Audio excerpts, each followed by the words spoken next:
നമ്മൾ കാസർഗോഡ് ജില്ലയിലെ കല്ലങ്കൈ ഭാഗത്ത് വരുന്ന ഫൂട്ട് ഓവർ ബ്രിഡ്ജിന്റെ മുകളിലാണുള്ളത് കേട്ടോ. ദേശീയപാതയുടെ ഇരുവശത്തോട്ടും ജനങ്ങൾക്ക് മുറിച്ചു കടക്കാൻ വേണ്ടിയിട്ടുള്ള നല്ലൊരു സംവിധാനമാണ് ഫൂട്ട് ഓവർ ബ്രിഡ്ജ്. കൂടാതെ ഇത് വലിയൊരു സുരക്ഷാ പ്രശ്നം കൂടി നേരിടുന്നുണ്ട്.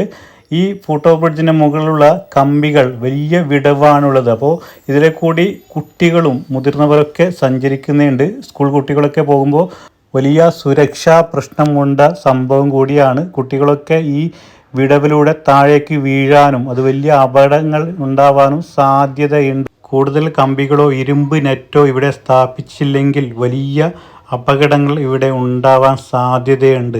എന്തായാലും ഇതിനുള്ള പരിഹാരം കാണുമെന്ന് നമുക്ക് പ്രതീക്ഷിക്കാം. ഞാൻ ഈ വീഡിയോ എടുക്കുന്ന സമയത്ത് ആറുവരിപ്പാതയിൽ ആളുകൾ ഇരുവശത്തോട്ടും കടക്കുന്ന ദൃശ്യം നിങ്ങൾ കണ്ട. ഈ ഫൂട്ട് ഓവർ ബ്രിഡ്ജ് ഇരുവശത്തോട്ടും ആളുകൾക്ക് കടക്കാൻ വേണ്ടിയിട്ടാണ് നിർമ്മിച്ചിട്ടുള്ളത്. ഇങ്ങനെ റോഡ് കൂടി ക്രോസ് ചെയ്യുമ്പോൾ വാഹനങ്ങൾ ഇടിച്ച് വലിയ അപകടങ്ങൾ ഉണ്ടാവാൻ സാധ്യതയുണ്ട്. പലയിടത്തും അപകടങ്ങൾ ഉണ്ടായി.